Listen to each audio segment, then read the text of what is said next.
تو اللہ کے حبیب نے فرمایا اللہ پہ بھروسہ کرو اور تسبیح پڑھو۔ ایک صحابی تھے حضرت عوف بن مالک رضی اللہ تعالیٰ عنہ، وہ فرماتے ہیں میرے گھر میں بڑی غربت آ گئی،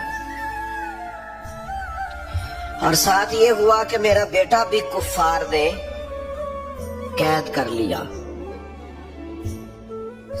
تو میں بڑا پریشان ہوں کہ حضور کی بارگاہ میں حاضر ہوا، یا رسول اللہ صلی اللہ تعالی علیہ وسلم، ایک تو غربت، اوپر سے بیٹا بھی قید کر لیا گیا ہے۔ کئی دفعہ نا دکھ آتے ہیں تو سارے کٹھے ہی آ جاتے ہیں، پریشانیاں آتی ہیں تو ساری کٹھی آ جاتی ہیں۔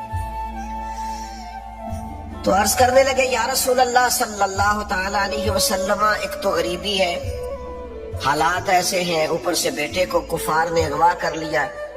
تو اللہ کے حبیب نے فرمایا اللہ پہ بھروسہ کرو اور تسبیح پڑھو۔ پیارے بھائی میری طرف دیکھو، بیمار ہوں، تھوڑی دیر کے لیے آیا ہوں، میری بات سن لیں، پھر انشاءاللہ آپ ادھر ہی ہیں، ایک دوسرے کی تصویریں راج راج کے کھینچیے گا۔ عزیز دوست غور فرمائیے جو عرض کر رہا ہوں، حبیب پاک صلی اللہ تعالی علیہ وسلم نے فرمایا کہ گھر جاؤ، اللہ پہ بھروسہ کرو اور لا حول شریف پڑھو، لا حول ولا قوت الا باللہ العلی العظیم، اس تسبیح کو پڑھو۔ فرماتے میں اور میری بیوی نے پڑھنا شروع کیا،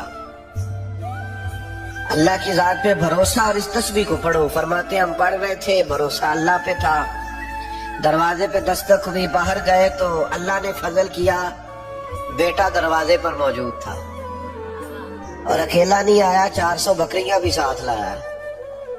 تو اس سے پوچھا بھئی یہ کہاں سے آئی؟ تو وہ کہنے لگے جہاں مجھے باندھ رکھا تھا انہوں نے، وہ لوگ سو گئے تھے، میں نے تھوڑی جدوجہد کی، میرے ہاتھ کھل گئے اور میں باہر نکلا تو یہ بکریاں تھیں، میں 7 بکریاں بھی لے آیا۔ تو کہنے لگے ان کے والد چلو حضور کی بارگاہ میں جا کے پوچھتے ہیں کہ یہ ہمارے لیے جائز بھی ہے کہ ناجائز ہے، اگرچہ کافر کا مال ہے اور مال غنیمت۔